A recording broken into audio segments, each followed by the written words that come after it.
just fantasy baseball. We're back with another episode featuring your host, Colby Olson, here with Clay Snowden, as always.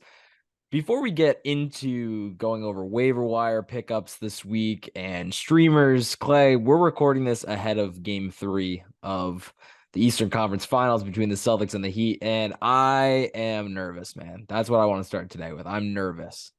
Yeah, I don't have a great feeling about this one either. I'd actually rather not focus on it at all and just enjoy this podcast. Fair enough. Um, Fair enough.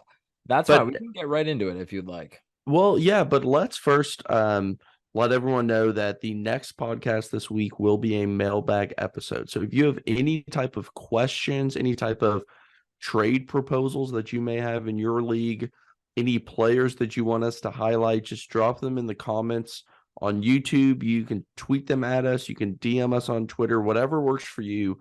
But get any type of fantasy related questions over to us, and we'll be happy to shout you all out and answer any of your questions. Absolutely, man. So definitely hit us up with mailbag questions for next episode. And let's firstly recount how we did on our streamers on the last episode, because it wasn't very pretty, Clay. We went 2-0 to begin the week, and it looks like we're going to end the week 2-2 because we both went 0-2 in the last episode. I had Brandon Fott, who went against the Pittsburgh Pirates, and he didn't pitch the worst, but he also did not pitch well. 5 1/3, 3 earned runs against, just 3 strikeouts, 6 hits, and 2 walks against. All 3 runs came on a bases clearing triple by Brian Hayes. So that's just, it can't happen. He was close to a quality start, but one mistake can really ruin your day, which it did there. And then Clay, you had Patrick Sandoval, who also did not pitch well. He went 4 2/3, 3 earned runs, 3 strikeouts, 5 hits, and a whopping 4 walks. So yeah, not pretty there from both of us, but It's really just kind of how streamers go. Like most of the time, your streamers are not going to be amazing pitchers, so you're going to have a lot of 3-run games, 4-run games. It really just comes down to the strikeouts and number of innings that they can reach. well, how about we bounce back? Right? I think a bounce back is needed. I think, should we just start there with Yeah, streamers? go ahead. I'll let you go ahead first. Okay, I'm going to continue to ride the train that I did last week with Michael Lorenzen, and I mentioned him on the episode last Sunday, Monday, whenever that was, and he went out against Pittsburgh, 6 innings, 5 hits, no runs, and 7 Ks.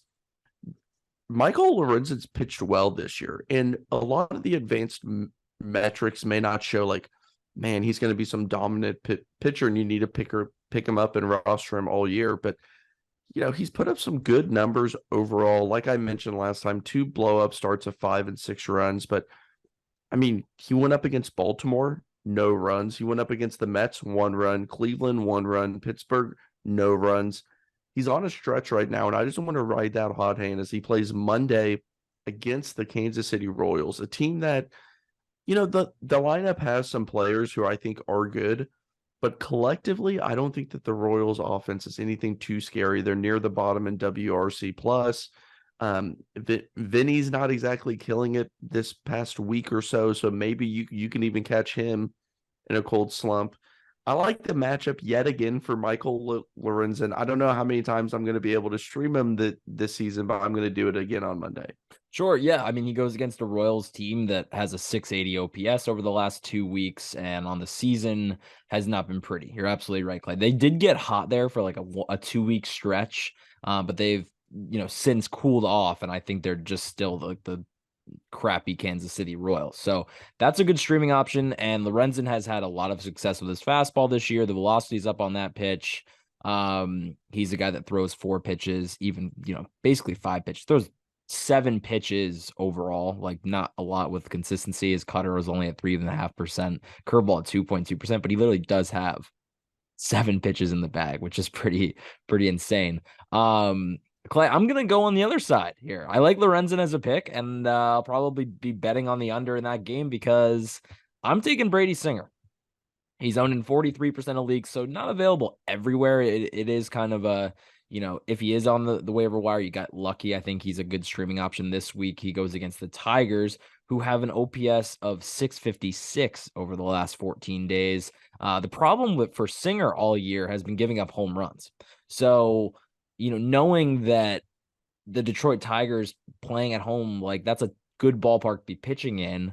I'm thinking he gets away unscathed here.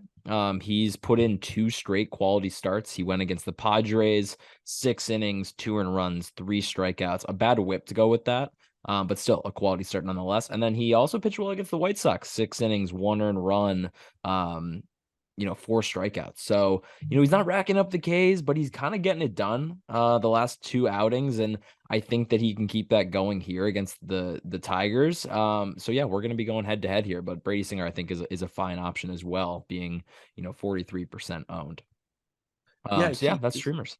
he's another guy who's had a couple of starts that were rough. He's had 2 8-run starts and 2 5-run starts. So yeah, I'm not a huge Brady Singer guy. I know a lot of people are, but I do like the matchup overall. Again, we're talking about 2 offenses that aren't exactly tearing the cover off the ball, and 2 pitchers that have had success in this league.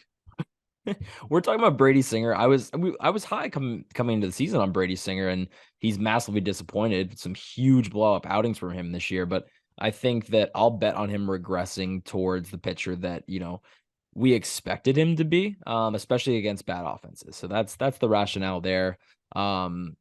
Clay, I did want to bring up, so we're going to move into talking about some hitters that, possibly we could pick up, as well as just kind of analyzing the waiver market in general, like who's being dropped, who's being dropped or who could you potentially drop is a good topic as well. And I do kind of want to start there, talking about Graham Ashcraft, because Ashcraft has blown up in the last week, right? He started the year on fire. Through his first six starts, Clay, he had a 2 ERA, a 3.58 FIP, a 55% ground ball rate, and everybody was hyped, as was I, right? Because he throws almost, what does he average? A 98-mile-an-hour cutter, 96-mile-an-hour cutter. Like, it's a pretty nasty pitch. Pairs that with a slider.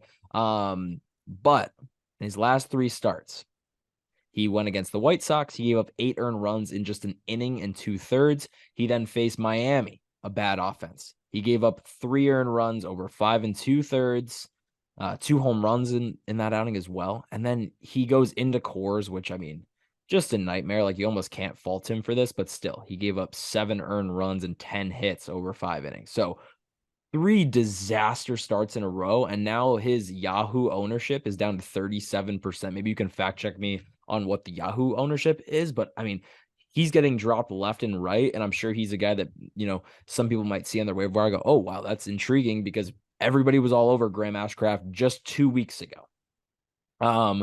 But what I texted you before the show, and I was doing a little dive into Ashcraft, and what really has me questioning if this actually is the real Graham Ashcraft, the bad craft.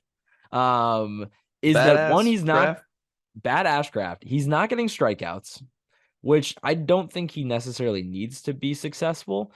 But Clay, he's only throwing 2 pitches right now. He's throwing the cutter and the slider. So everything is moving into batters or away from batters. Like, he's not changing the eye angle much. So what that's done is he's entering the Tanner Houck zone right now, where he is lights out the first time through the order on the season.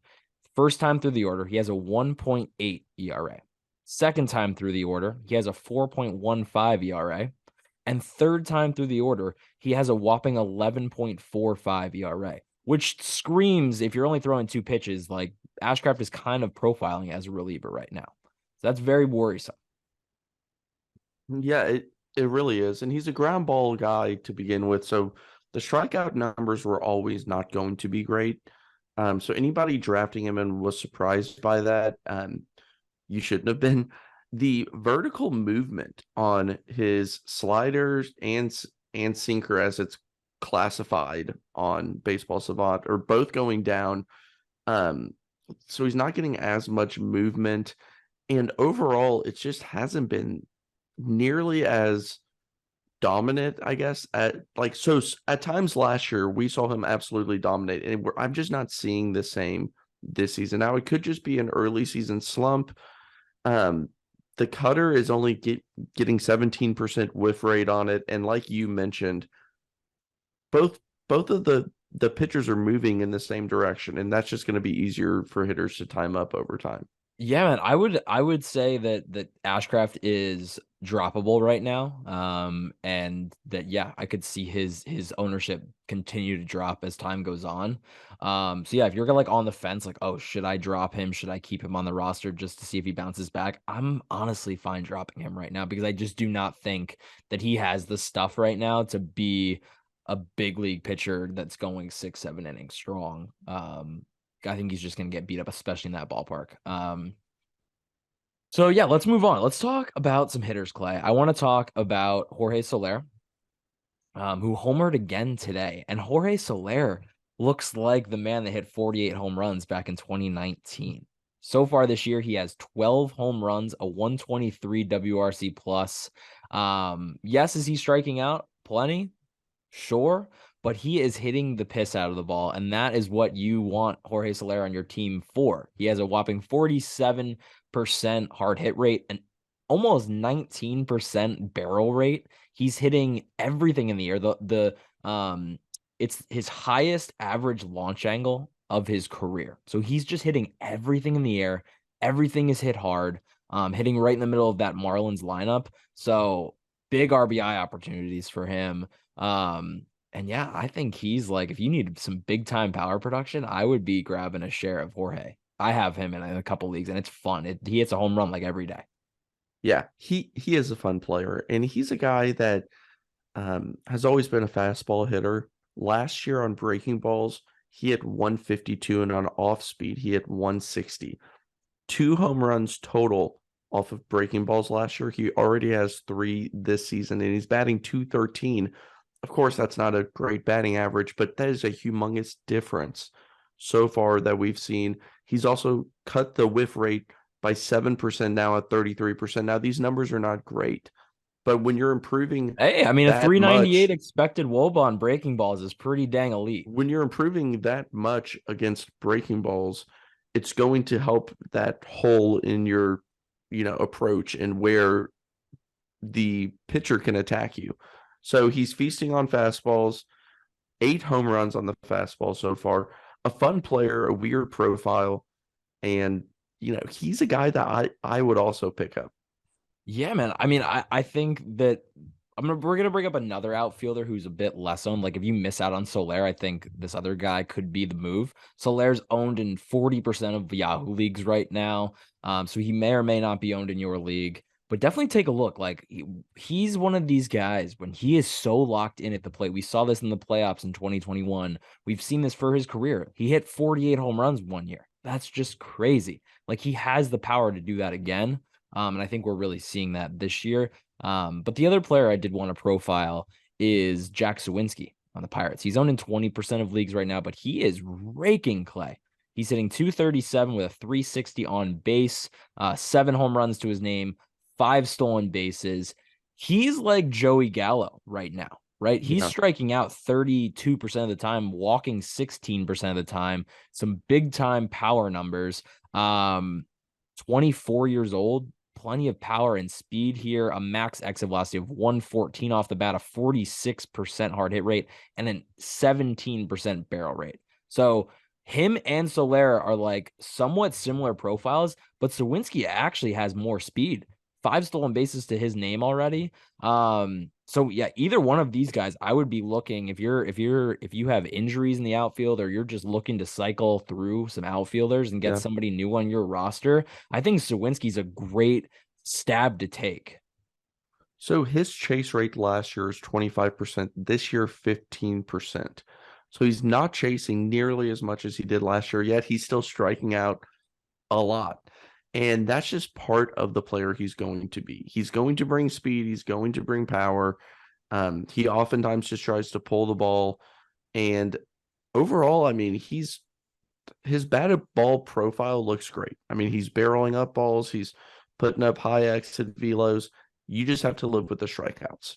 So depending on your league, with in a points league with negative strikeouts, he can be tough because he's going to have those, 2 for 14 stretches at a time and strike out 6 or 7 times, but then he'll come back and hit a few home runs to help balance it out. Wait a second. Does he have like the lowest out of zone swing percentage in the league right now? His chase rate is in the 98th percentile. Oh my gosh. I can't believe he's striking out so much. I know. That's almost shocking, but 30% whiff rate. he just must be taking a lot of pitches. I bet his swing percentage is quite low. Is that true? Do you have it up right now? I'm looking right now. I do not have it in front of me right now. Okay, I do. Oh my gosh. His swing percentage is only 38%. So he's not swinging at anything. He's just letting strikes go by. Oh man. That's a very interesting profile, and I don't hate it. It's definitely working for him. He has a 374 expected WOBA. So yeah, Sawinski's in a deeper league, like I think a really good ad right now. And somebody kind of like a James Outman early in the year too. Like a lot of power, good speed mix, kind of a similar profile. Yeah. So I did want to make a little bit of a note on Soler. I just stumbled upon this. 2019, when he hit all those home runs, he also hit 214 on the breaking ball. He's currently hitting 213. He had 14 home runs that year off of the breaking ball. So just a little side note. Yeah, he's never going to be a high average guy, right? His expected average is 255, but he's never, over the last 4 seasons, he's been right around 220, 225. But I think he can still provide plenty of value even at that average with how much power he's shown. So he's on pace for 35, 40 home runs this year. That's crazy. Yeah. Clay, we got a couple more to talk about, and then I think we're out of here. Like, this is going to be a quick episode today. I want to talk about Casey Schmidt because he's climbing up the ownership ranks. Let's see. I think he was right around 50% last time I checked. 46% ownership for Casey Schmidt. For anybody that doesn't know who Casey Schmidt is, he is a rookie that was called up by the Giants last week. He hit a home run in his first game. He had a home run in his third game and was off to a great start to his career. He's actually known for his glove. He's, kind of Aram says that he might be even better with the glove than like Arenado, Brian Hayes. Like he's that much of a freak show with the glove, and he's playing some shortstop as well as third base. But Clay, the reason I wanted to bring up Schmidt is that I think a lot of people ran to grab him after he hit a home run in his first game, or maybe after he hit a home run in his third game. But since then, he hasn't really done much. And I'm a little concerned that we're going to see him kind of taper off. He has yet to walk. He's not striking out that much, but his numbers in AAA weren't that special either. He was hitting 313, but not a lot of power to show for it, and just an 86 WRC plus in AAA. So I don't know. I don't think I'm much of a believer yet in Schmidt, but then again, he's hitting the ball hard, 47% hard hit rate, 11% barrel rate. Again, that's a very small sample. It's just for me, a guy that I'm not like running to go get. Yeah, he's kind of in between right now. He's like you said, he has not drawn a walk, but he's not striking out. Okay, well, he hasn't hit a home run in a few games after hitting 2. Okay, well, he's still making great contact. It's a very strange thing that I do not know what to think about it right now. I don't think that there's going to be the staying power there. So if you picked him up to be your third baseman, I think you're going to come in underwhelmed with the power overall, like in the course of a season. So if there is I think he's fine as an injury replacement, or, you're in between third baseman right now, but I would not be married to him. I would be kind of keeping an eye out and seeing if you can kind of climb up improve somehow at third base if you think he's going to be your third baseman all year. Yeah. I mean, he still is hitting the ball hard, but like, I don't know. Yeah, I don't see this staying. I don't think he's gonna stay fantasy relevant all year. So that's just my takeaway from it. You can always drop him later, but yeah, and just to add, I'll add a name here that we did not talk about, but if you have Schmidt and you just are not comfortable at third base, let's say you're really struggling there, one name to add to your watch list is Jeimer Candelario. He had 4 hits today. He's been playing pretty well. This is a guy in 2021 had a 120 WRC plus, and looked like, a good option who could bounce on and off your roster, available in most places, about 15 or so home run power. He's been playing pretty well this season with Washington. Now the run production there won't be great, but a 103 WRC plus entering the day, and a guy who's going to get a ton of playing time. And sometimes when you're really down bad at a position, what you need is a guy who's going to be in there every single day, switch hitter, so he won't be platooned or anything like that. Like, he's a guy to just add to your watch list, and in a deep league, you may even want to add him.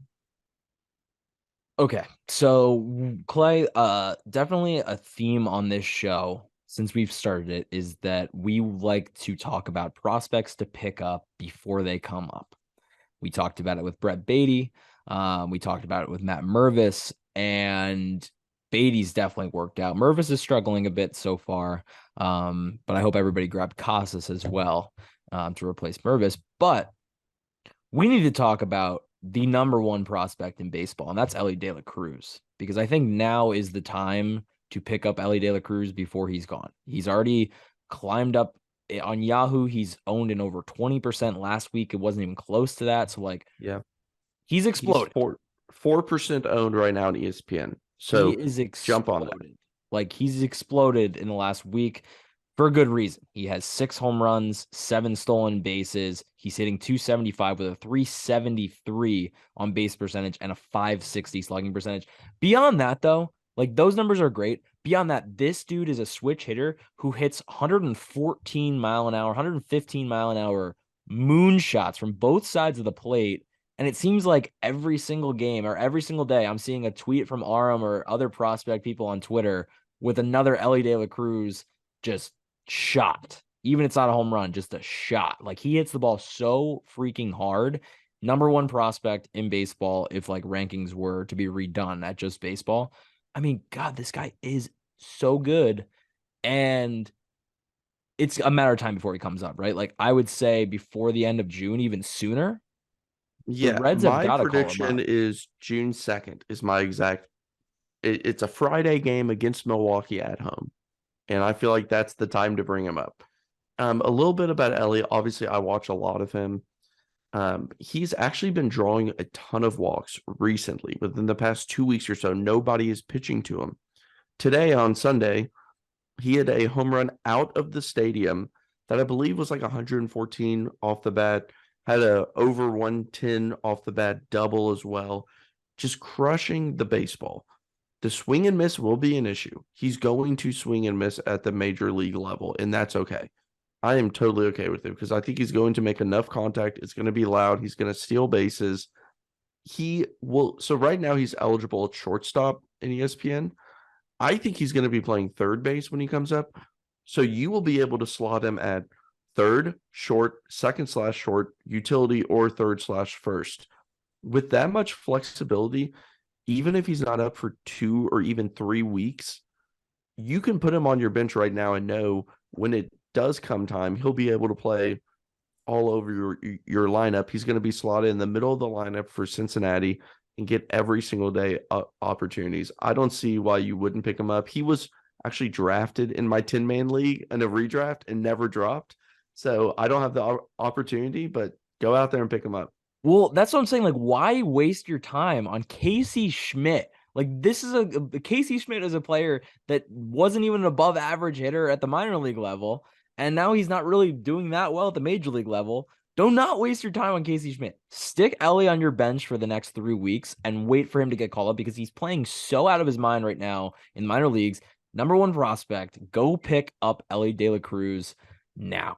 Absolutely right now, Clay. Agreed. Like, so much raw talent. And beyond the strikeout numbers, Clay, I think Elly is the rare player that can strike out 27 to 30% of the time and hit close to 300. Like, Aaron Judge does that on a regular basis. Mike Trout does that on a regular basis because the balls that he does put into play are put into play with such force that they're have a high percentage of being a hit. Like, he's the rare guy that can just have a high strikeout rate, but a really good average too. And he's showing that 275 this year in AAA with almost a 30% K rate. Last year, he hit over 300 at each level with a 30% K rate. Like, it can happen. And he's the rare guy that can do it.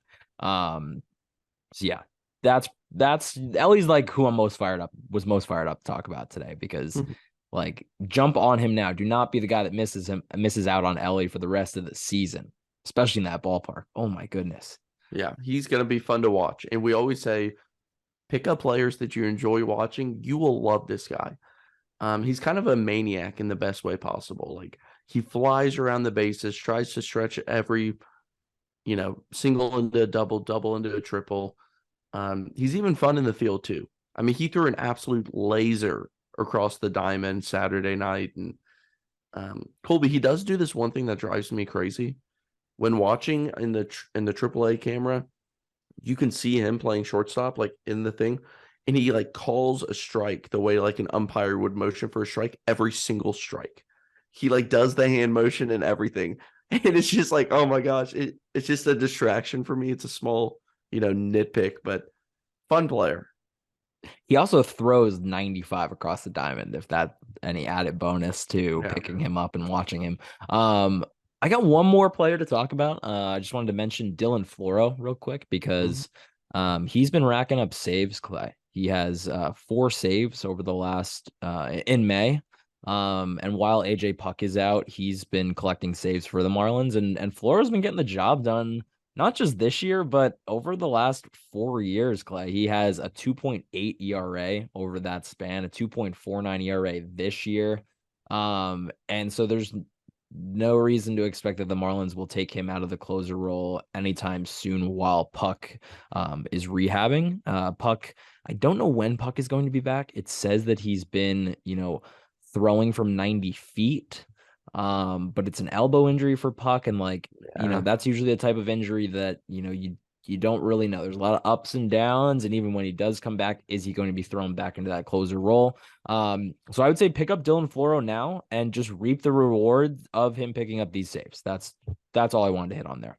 Before we get out of here, our guy Corey Seager's back has just been awesome since coming back. I believe he was 3 for 5 today with a double and a home run. Just exciting to see a player of that caliber back, especially in that Rangers lineup, which is not only fun, but the secondary pieces of that lineup, kind of the young guys, are really starting to get it going now. Ezekiel Duran, who we talked about a while ago, he's getting owned in a bunch of places. Josh Young's been great. Even Tavares in center field playing well. Like it's a fun team to watch. Yeah, we don't really talk about players that are owned in more than like 50 to 60% of leagues on these waiver episodes. But for anybody listening that is in like a 6 or 8 man league that has Josh Young on the waiver wire, you might want to get on that one. He hit his 9th home run today and has just been racking up RBIs and home runs. So yeah, definitely take a look at Josh Young. But I think that'll do it today, Clay. You got anything else? That's it. Go Celtics. Go Celtics. We'll see you guys this week. Remember, get your questions in for a mailbag episode. You guys can reach out to us on Twitter. I'm Colby_Olson3. Clay, what are you? What's your Twitter handle? At Clay_SNO. At Clay_SNO. All right, that'll do it. Just Fantasy Baseball. Thank you guys for listening. Have a good one. Adios.